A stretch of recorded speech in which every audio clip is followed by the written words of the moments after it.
Episode की शुरुआत में हम लोग को देखते हैं जो देखती है कि उसका एक लियो नाम का कलीग काम पे फोकस नहीं कर पा रहा है। उसे पता चलता है कि लियो अपना काम कुछ ज्यादा ही सीरियसली लेता है और उसे ये भी डर था कि अगर उससे भी कोई गलती हो गई तो ये चैंग उसे भी जॉब छोड़ने के लिए कहेगा।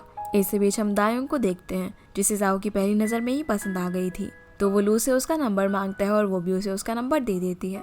अब इसके बाद क्योंकि कंपनी में एक नया इन्वेस्टर आने वाला था, इसलिए ये सभी लोग रेडी होकर इन्वेस्टर का वेट करने लगते हैं। लेकिन जैसे ही चैंग देखता है कि इस कंपनी का रिप्रेजेंटेटिव और कोई नहीं बल्कि उसकी एक्स गर्लफ्रेंड लीमन है, तो वो इस डील को आगे बढ़ने से पहले ही कैंसिल कर देता है। ये देखकर लीमन उससे अकेले में बात करने के लिए जाती है, जहाँ वो उसे बोलती है कि तुम्हें मेरी वजह से इतना अच्छा मौका गंवाना नहीं चाहिए। जवाब में ये चैंग कहता है कि ऐसी कोई बात नहीं है, बस मैं किसी ऐसे पर्सन के साथ काम नहीं करना चाहता जो कि ईमानदार ना हो। लीमन उसे बोलते है कि मुझे पता है कि तुम मुझे अभी तक भुला नहीं पाए हो और पिछले 3 सालों से तुमने किसी फीमेल प्रोग्रामर को हायर नहीं किया है, ना ही किसी को डेट किया है। जो सुनकर ये चैंग हंसते हुए बोलता है कि शायद तुमने बाहर हमारी फीमेल प्रोग्रामर को नहीं देखा। ये बोलकर वो लू को आवाज लगाता है और उसके पास जाकर सभी के सामने उसे किस करने लगता है, जो देखकर सभी लोग काफी ज्यादा चौंक जाते हैं और लीमन भी अपसेट होकर वहाँ से चली जाती है। इसके बाद सारे कलीग्स लू के पीछे पड़ जाते हैं और उससे पूछते हैं कि आखिर ये सब कैसे हुआ, तो लू बताती है कि हमारे पेरेंट्स ने हम लोगों को मिलवाया है। फिर जब जीतोंग ऑफिस में आकर इन दोनों की फोटो देखती है तो वो काफी खुश हो जाती है,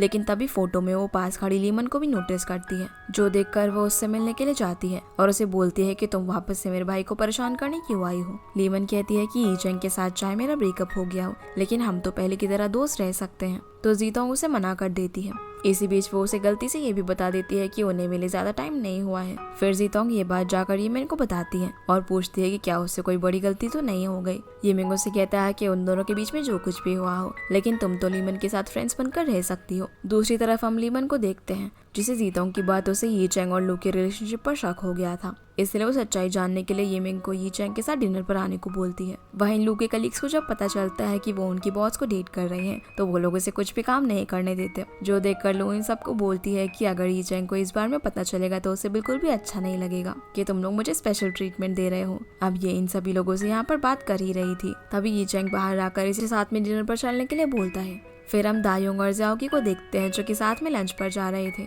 पर तभी गुमो इन्हें देख लेता है और वो भी साथ में लंच पर जाने को बोलता है। तो जाओकी दायोंग को बताती है कि ये मेरा ब्रदर है, क्योंकि उसके पेरेंट्स ने उसे पाल पोस कर बड़ा किया था। जिसके बाद हम इन सभी लोगों को लीमन के साथ डिनर करते हुए देखते हैं, जहाँ जब ये चैंग की गर्दन में पेन हो रहा था तो लो उसकी गर्दन पर एक हीट पैच लगा देती है। ये देखकर लीमन कहती है कि मैं एक बहुत ही अच्छे मसाज वाले को जानती हूँ और अगर तुम चाहो तो मैं उसे तुम्हें मिलवा सकती हूँ, पर ये चैंग उसे मना करते हुए कहता है कि लो मेरी काफी अच्छी मसाज करती है। फिर वो उसे सी फूड खाने के लिए देता है, जो देखकर यमिंग कहता है कि तुम्हें तो सी फूड से एलर्जी है, लेकिन लो फिर भी उसको खा लेती है। अब यहाँ लीमन को इन दोनों पर और ज्यादा शक हो जाता है, क्योंकि ये चैंग को लो के बारे में इतना भी मालूम नहीं था, इसलिए वो वॉशरूम का बहाना करके वहाँ से चली जाती है। ये चैंग भी उसके पीछे पीछे जाता है, जहाँ वो उसे कहता है कि ये सब तुम क्यों कर रही हो, इस सब का कोई फायदा नहीं है। लीमन बोलती है कि तुम दोनों एक दूसरे के लिए नहीं बने, क्योंकि तुम्हें तो इतना भी नहीं पता कि उसे सी फूड से एलर्जी है। जो सुनकर ये चैंग कहता है कि तो फिर क्या तुम मेरे लिए बनी हो, जो कि हमारी कंपनी को धोखा देकर पैसे लेकर भाग गई थी। लीमन अब ये चैंग को गले लगाकर बोलने लगती है कि इसके पीछे कोई रीजन था। तभी वहाँ पर लू आ जाती है, जो कि इन दोनों को इस तरीके से देखकर समझ जाती है कि लीमन ही वही प्रोग्रामर है जिससे ये चैंग पसंद किया करता था, और ये देखकर वहाँ से चली जाती है। यीमिंग भी इन दोनों को ऐसे देख लेता है और वो लू के पास जाता है, जहाँ वो उसे बोलता है कि अब तुम ये चैंग की वाइफ हो तो तुम दोनों को कोई अलग नहीं कर सकता। पर लू सैड होकर बोलती है कि अगर हमारा डिवोर्स हो जाए तब तो ऐसा हो सकता है। यीमिंग बोलता है कि शादी कोई ऐसी चीज नहीं है जो इतनी आसानी से टूट जाए। लू इसे बता देती है कि हमारी एक कॉन्ट्रैक्ट मैरिज है। जो सुनकर यमिंग उससे पूछता है कि आखिर तुम दोनों ने कॉन्ट्रैक्ट मैरिज करी ही क्यों, तो लू उसे बता देती है कि वो काफी पहले से ही चैंग को पसंद करती थी। वहीं चैंग भी लीमन को कहता है कि अब तुम ये सब करना बंद करो, क्योंकि चाहे तुम कितने भी कोशिश कर लो मैं पहले की तरह तुम्हारे साथ नहीं हो सकता। ये बोलकर जब वो बाहर आता है तो यमिंग और लू को बात करते हुए देखता है। वो यमिंग से पूछता है कि तुम ये सब क्या कर रहे हो, तो यमिंग बोलने लगता है कि मैं तो उसे सिर्फ कंफर्ट करने की कोशिश कर रहा था कि अगर किसी का हस्बैंड उसे उसकी एक्स वाइफ के साथ डिनर पर लेकर जाएगा तो उसे बुरा तो लगेगा ही। जो सुनकर लीमन काफी शॉक रह जाती है, तो ये चैंग उसे बताता है कि लू मेरी वाइफ है। घर आकर इन दोनों की बहस होने लग जाती है, क्योंकि लू उसकी और लीमन की वजह से काफी नाराज थी। और ये चैंग उसे और यिमिंग को साथ देखकर काफी नाराज था। पर तभी वो नोटिस करता है कि लू की बॉडी पर एलर्जी काफी बढ़ गई है, इसीलिए वो रात में उसके लिए मेडिसिन लेने के लिए जाता है। पर जब तक वो वापस आता है तब तक लू सो चुकी थी, इसीलिए वो मेडिसिन अप्लाई करके उसके बेड के पास रखकर ही चला जाता है। अगले दिन ऑफिस में लू अपने कलीग से बात कर रही थी, जहाँ दायोंग उससे पूछता है कि मैं तुम्हारी फ्रेंड के साथ लंच पर गया था तो क्या उसने मुझे कुछ कॉम्प्लीमेंट किया, और ये बोलकर वो लू के कंधे पर हाथ रख लेता है। जो चीज जब ये चैंग देखता है तो उसे काफी गुस्सा आता है और वो लू को बुलाता है, पर जिस काम के लिए वो उसे बुला रहा था वो लू ने पहले ही कर दिया था, इसलिए वो उसके पास नहीं जाती। जिसके बाद ये चैंग के पास उसे इन्वेस्टमेंट कंपनी का दूसरा रिप्रेजेंटेटिव आता है और ये चैंग को बताता है कि अब लीमन की जगह मैं आपसे डील करूंगा। तो ये चैंग भी इस डील के लिए अब मान जाता है, पर वो उसे इस गेम की जगह कोई और गेम बनाने को बोलता है। अब जब वो इन्वेस्टर कंपनी से बाहर जाता है तो वो लीमन को कॉल करता है और हमें पता चलता है कि उसने उसे रिप्रेजेंटेटिव बनाकर कंपनी में भेजा था। इसके बाद हम लीमन के फादर को देखते हैं, जो कि बहुत ज्यादा शराब पिया करते थे और जुआ खेलते थे, जिसके लिए वो हमेशा लीमन से पैसे मांगते थे। फिर हम दायोंग को देखते हैं, जो कि जाओकी के साथ मूवी देखने के लिए टिकट्स बुक करता है। तभी उसे गुमो वहाँ से जाता हुआ दिखता है, तो वो उससे पूछता है कि जाओकी कहाँ पर मिलेगी। और जब गुमो को पता चलता है कि वो जाओकी के साथ मूवी देखने के लिए जाने वाला है, तो वो उसे बोलने लगता है कि जाओकी अपने पेरेंट्स की इकलौती बेटी है और उसके पेरेंट्स ने उसे प्रिंसेस की तरह पाला है, तो क्या तुम उसके लिए सीरियस हो, और क्या तुम्हारे पास गाड़ी घर वगैरह ये सब चीजें हैं, और अगर नहीं है तो जाओकी को भूल जाओ। ये सब सुनकर दायोंग का मूड ऑफ हो जाता है। फिर दायोंग मूवी की टिकट्स अपने कलीग लियो को दे देता है। लू भी उसे काम की वजह से काफी परेशान देखती है, इसलिए वो उसके साथ मूवी देखने जाने के लिए मान जाती है।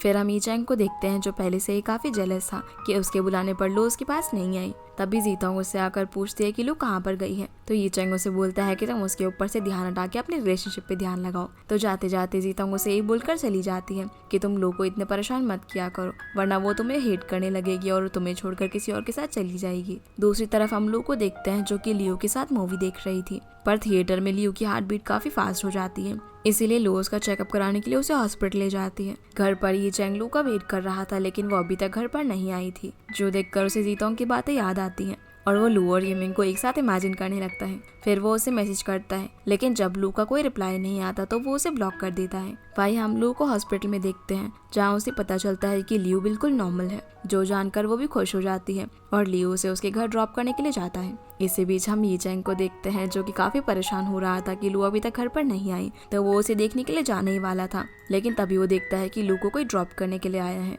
और उसे देखकर वो भागता हुआ सोफे पर लेट जाता है और सोने का नाटक करने लगता है। लू के आते ही वो उसे कहता है कि तुमने मेरी नींद खराब कर दी, मैंने पहले ही कहा था कि 11 बजे के बाद कोई भी आवाज नहीं आनी चाहिए। अब यहाँ इससे पहले लू उसे कुछ एक्सप्लेन कर पाती, ये चैंग नाराज होकर अपने रूम में चला जाता है। अगली सीन में हम देखते हैं कि सभी लोग नए गेम बनाने की तैयारी कर रहे थे, जहाँ लू फिर से लियो को परेशान देखती है, जहाँ उन्हें इस बार पता चलता है कि लियो डिप्रेशन का शिकार है क्योंकि वो अकेले रहता है। ये सुनकर लू को एक आइडिया आता है और वो सोचने लगती है कि आजकल तो काफी सारे लोग अकेले ही रहते हैं, इसीलिए उसे एक ऐसा गेम बनाने का आइडिया आता है जिसमें लोग गेमिंग के थ्रू रियल वर्ल्ड में भी दोस्ती कर सके। इस आइडिया के बारे में वो ये चैंग और यिमिंग दोनों को ही बताती है। ये चैंग को भी उसका ये आइडिया काफी पसंद आता है, तो लू बोलती है कि इस प्रोजेक्ट का इंचार्ज उसे ही बनाया जाए। ये चैंग उसे बोलता है कि अगर उसने इस गेम का ड्राफ्ट तैयार कर लिया तो वो उसे ही इस प्रोजेक्ट का इंचार्ज बनाएगा। जिसके बाद हम लीमन को देखते हैं, जो कि जहाँ से आई थी वहीं पर वापस जाने की तैयारी कर रही थी, क्योंकि वो यहाँ पर ये सोच कर आई थी कि ये चैंग उससे अभी भी प्यार करता है, इसीलिए उसने अभी तक अपनी कंपनी में कोई भी फीमेल प्रोग्रामर को हायर नहीं किया,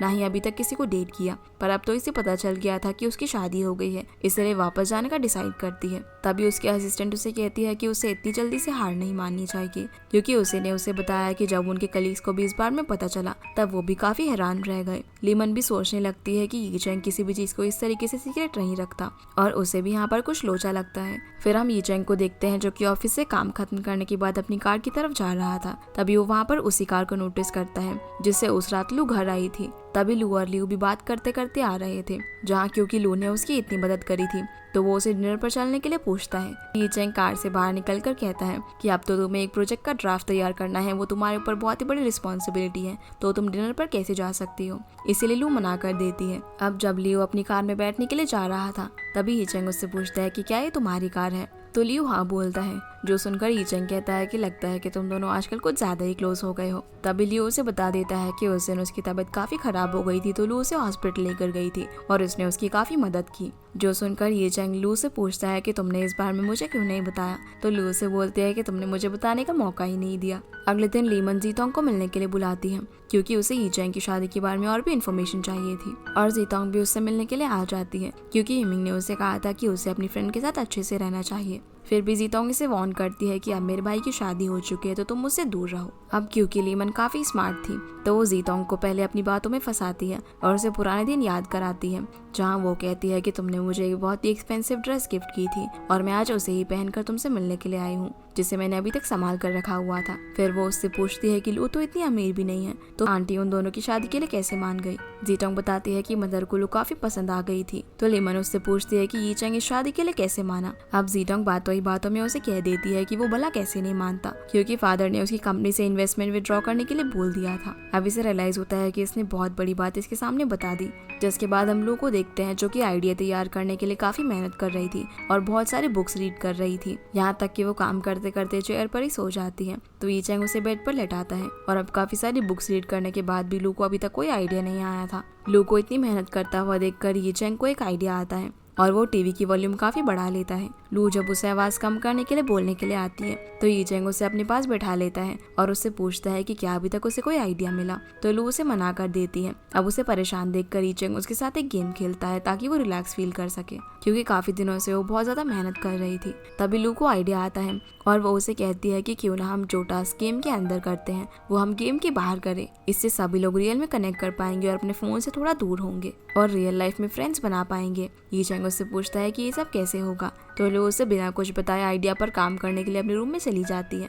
अगली सुबह जब ये चैंग उठता है तो लू उसे पूरा ड्राफ्ट तैयार कर दे देती है, जो देखकर ये चैंग उसे सोने के लिए कहता है क्योंकि उसने पूरी रात जागकर काम किया था। लेकिन जब वो नहीं मानती तो ये चैंग उसे उठाकर उसके रूम तक लेकर जाता है। इसके बाद जब लू अपनी गेम की प्रेजेंटेशन इन्वेस्टर के सामने देती है तो उसे इसका आइडिया काफी पसंद आता है, जो देखकर सभी लोग काफी खुश होते हैं। फिर वो इन्वेस्टर ये चैंग को बताता है कि वो लीमन के कहने पर यहाँ पर आया था क्योंकि उसने फोर्स किया था कि ये इन्वेस्टमेंट की चैंग की कंपनी को ही मिलना चाहिए। इसलिए ये चैंग उससे लीमन का एड्रेस पूछता है और उससे मिलने के लिए चला जाता है जहाँ पर लीमन के फादर उससे पैसे छीन रहे थे और वो ये चैंग को वहाँ पर देखकर ये बोलकर भाग जाते हैं कि 3 साल पहले जो कुछ भी हुआ उसमें उनकी कोई गलती नहीं थी। ये देखकर ये चैंग उसे पुलिस में कंप्लेंट करने के लिए बोलता है, तो लीमन उसे बताती है कि ये कोई चोर नहीं बल्कि उसके पापा हैं, जो कि बचपन से ही अपनी शराब के लिए वो मुझे मारते पीटते आ रहे हैं। ये चैंग उसे बोलता है कि आखिर तुम मेरे लिए ये सब क्यों कर रही हो, तो लीमन कहती है कि 3 साल पहले जो कुछ भी हुआ था मैं उसके लिए तुम्हें रीपे करना चाहती हूँ। पर ये चैंग ये बोलकर चला जाता है कि मुझे इस सब की कोई जरूरत नहीं है। जिसके बाद हम ये चैंग की मॉम को देखते हैं जो जीतोंग से पूछ रही होती है कि मैंने तुम्हें ये चैंग और लू पर नजर रखने के लिए कहा था, तो वहाँ पर सब कैसा चल रहा है।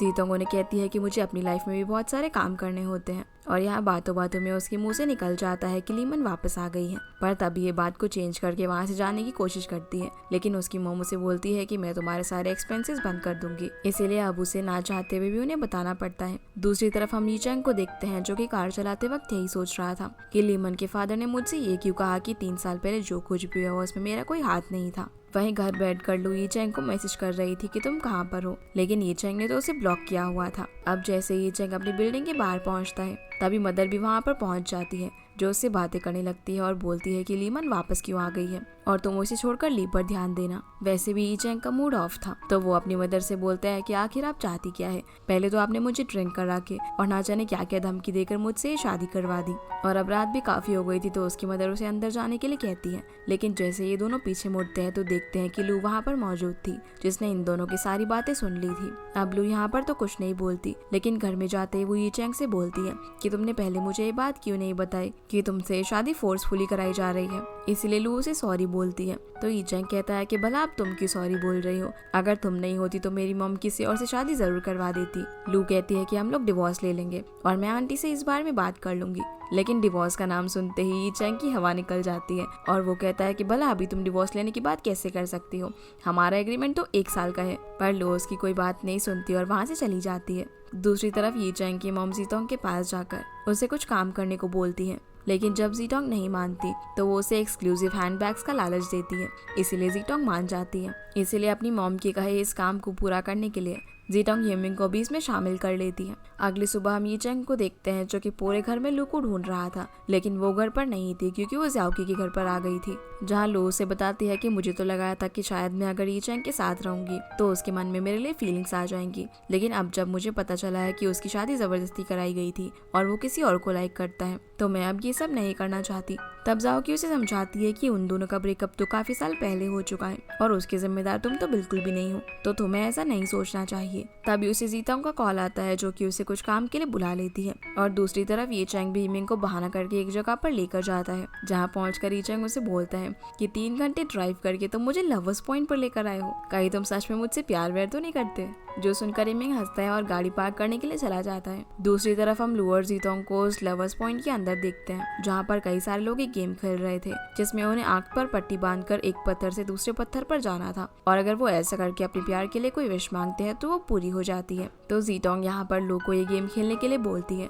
इसी बीच हम यीचेंग को देखते हैं जो कि बेचारा बाहर वेट कर रहा था। तभी वो यीमिंग को कॉल करता है जो उसे बताता है कि मैं तो अंदर चला गया हूँ, इसलिए यीचेंग भी अंदर आता है, जहाँ वो देखता है कि लू की आंखों पर पट्टी बंधी हुई है और वो किसी पत्थर से टकराने वाली है, तो यीचेंग वहाँ पर आ जाता है। अब लू जैसे ही आंखों की पट्टी हटाती है तो उसे देखकर काफी शॉक होती है और वहाँ खड़े लोग उन्हें देखकर काफी खुश होते हैं। अब इन दोनों को साथ देखकर यीमिंग कहता है कि अब हमारा टास्क पूरा हो गया है तो चलो वापस चलते हैं, पर जीटोंग इसे खींचकर ले जाती है और बोलती है कि अब हमारी डेट शुरू हो गई है और ये मौका मैं हाथ से नहीं जाने दे सकती। इसके बाद हम इन दोनों को देखते हैं जिन्हें पता चल गया था कि जीटोंग और यीमिंग प्लानिंग करके इन्हें यहाँ पर लेकर आए हैं, तो लू उन्हें ढूंढने का बोलती है, पर यीचेंग कहता है कि अगर जीटोंग को पता लग गया कि तुमने उसका डेट खराब किया है तो वो तुम पर काफी गुस्सा करेगी और अगर आप हम दोनों यहाँ पर आ ही गए हैं तो चलो थोड़ा घूम लेते हैं, जो सुनकर लू भी काफी खुश हो जाती है। फिर ये दोनों वहाँ की कई सारी जगह कर एक्सप्लोर करते हैं और खूब मस्ती करते हैं। दूसरी तरफ जीटोंग यीमिंग के साथ अपनी एक फोटो बनवा रही थी, लेकिन वो जो पेंटर था वो इन दोनों की काफी बुरी पेंटिंग बनाता है,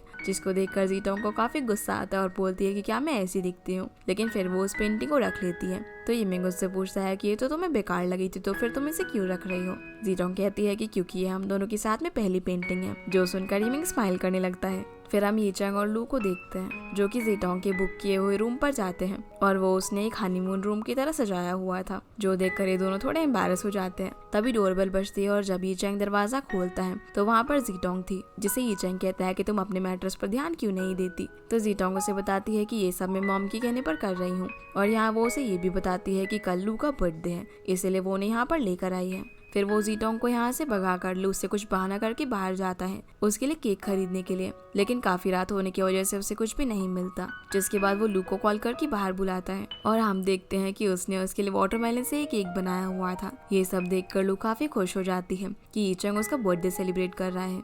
यीचेंग उसे कहता है कि थोड़ा लेट होने की वजह से मुझे केक नहीं मिला, इसलिए मैंने फ्रूट्स का ही केक बना लिया, पर लू के लिए तो ये काफी अच्छा प्रेजेंट था। तभी 12 बज जाते हैं और लू केक कट करती है, जहाँ वो विश करती है कि वो हमेशा यीचेंग के साथ रहे।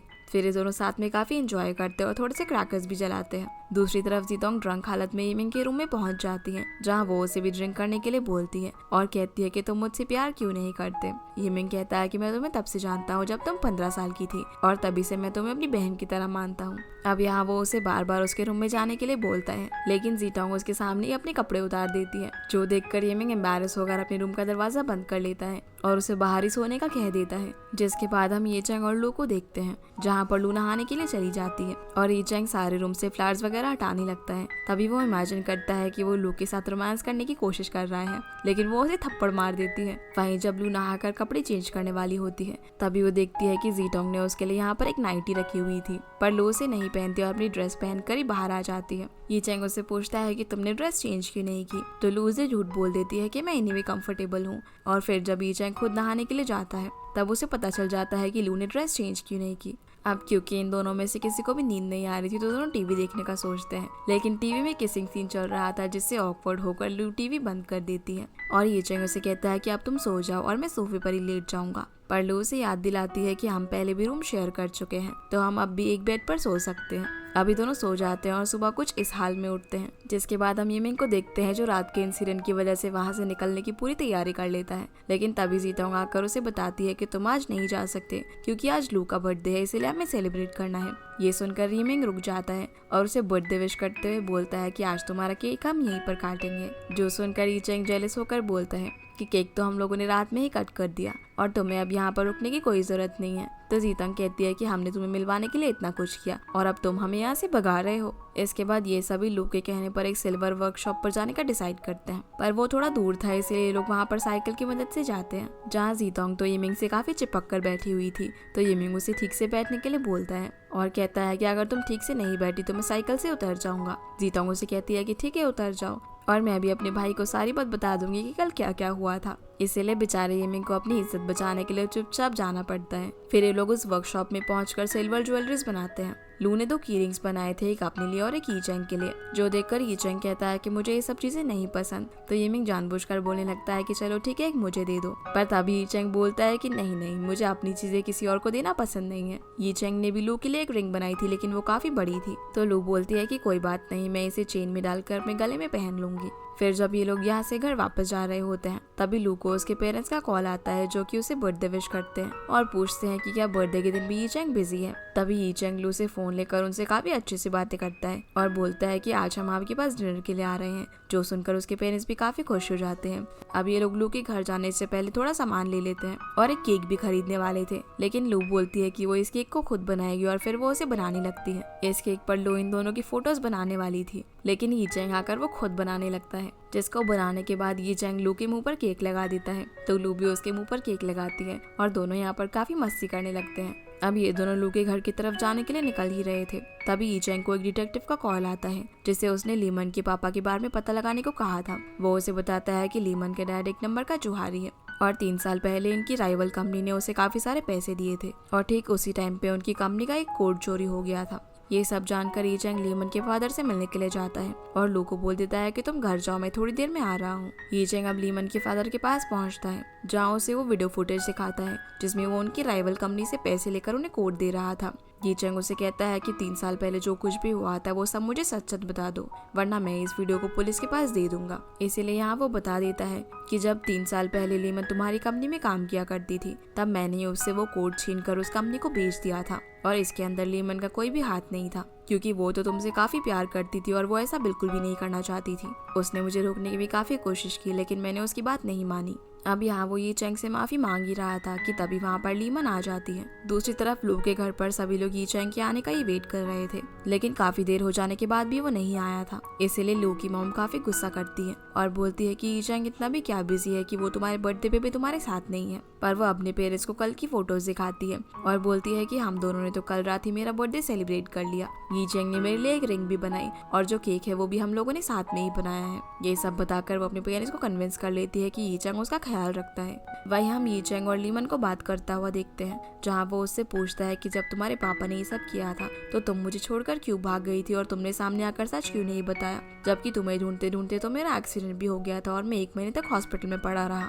लीमन उसे बताती है कि मैंने अपने पापा को रोकने की काफी कोशिश की और खुद को मारने की भी धमकी दी थी, लेकिन छीना झपटी में वो चाकू मेरे पापा को ही लग गया और उन्होंने मुझे इसके लिए जेल भिजवा दिया। और जब तक वो जेल से निकलकर बाहर आई तब तक उसके पापा ने वो कोट बेच दिया था। उसके फादर उसे ये भी बता कोट बेच दिया, जिसे बेचकर मुझे काफी सारे पैसे मिले हैं और क्योंकि तुम अब्रॉड जाकर पढ़ना चाहती थी तो तुम अब ये कर सकती हो। उसके फादर उसे ये भी बताते हैं कि यीचेंग का एक्सीडेंट हो गया है, इसलिए जब वो उसे हॉस्पिटल में मिलने के लिए गई तब तक यीचेंग ने सोच लिया था कि लीमन कोट बेचकर भाग गई है। यीचेंग की मदर भी ऐसे ही बातें कर रही थी कि पता नहीं उसके पिता ने उसे कैसी परवरिश दी है और वो लोग हमारे स्टैंडर्ड के भी नहीं है। ये सारी बातें सुनकर लीमन को काफी बुरा लगता है और वो वहाँ से चली जाती है, जहाँ पर 3 साल उसने कड़ी मेहनत की ताकि वो यीचेंग के बराबर आकर खड़ी हो सके। लीमन उससे पूछती है कि अगर ये सब ना हुआ होता तो क्या हमारी शादी अच्छे से होती। तो यीचेंग उससे बोलता है कि ये सब सोचकर अब कोई फायदा नहीं है, क्योंकि अब जो कुछ भी होना था वो हो गया है। इसके बाद यीचेंग जब घर वापस जाता है तो देखता है कि लू उसका वेट करते करते सोफे पर ही सो गई थी, जो कि घर वापस आ गई थी।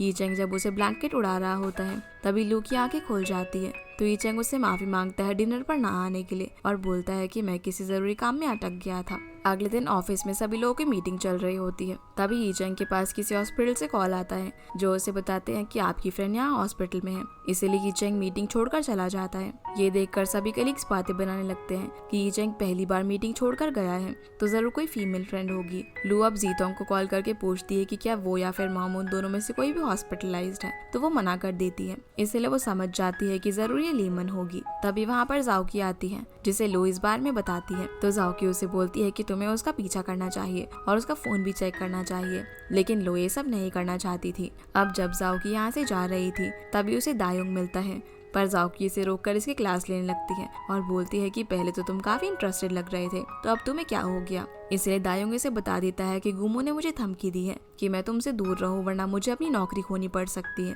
जो सुनकर जाओकी को याद आता है कि गुमो ने ऐसी धमकी लू को भी दी थी जब वो उसकी बॉयफ्रेंड बनने का प्रिटेंड कर रही थी, और उसे अब समझ आ गया था कि आज तक उसका कोई भी बॉयफ्रेंड क्यों नहीं बन पाया, क्योंकि गुमो उन्हें पहले ही भगा देता था। जिसके बाद हम ये चैंग को देखते हैं जो हॉस्पिटल जाकर लीमन से मिलता है और उसे पता चलता है कि लीमन के फादर ने उसकी फिर से पिटाई लगाई है क्योंकि वो उन्हें पैसे नहीं दे रही थी। ये चैंग ये बात उसे पुलिस को बताने के लिए कहता है, लेकिन लीमन मना कर देती है क्योंकि वो अपने फादर के साथ ऐसा नहीं करना चाहती थी। फिर हम जाओकी को देखते हैं जो कि गुमो को एक रेस्टोरेंट में मिलने के लिए बुलाती है, जहां वो उसे गुस्से में सभी लड़कों के नाम लेकर पूछती है और बोलती है कि क्या तुमने इन सभी को मेरे साथ रिलेशनशिप में आने के लिए मना किया था। तो गुमो हाँ बोलता है। गुमो कहता है कि मैं तुम्हें प्रोटेक्ट करना चाहता हूँ और मैं नहीं चाहता कि कोई भी तुम्हें हर्ट कर चला जाए। इस बात से जाओकी को बहुत गुस्सा आता है और वो उस पर चिल्लाकर वहां से चली जाती है। इसके बाद हम जीतोंग को देखते हैं जो कि यिमिंग से मिलने के लिए कंपनी में आ रही होती है, लेकिन जैसे ही यिमिंग को ये बात पता चलती है तो वो लू को बोल देता है कि प्लीज जैसे ही जीतोंग यहाँ पर आए तो उसे बोल देना कि मैं बाहर गया हूँ।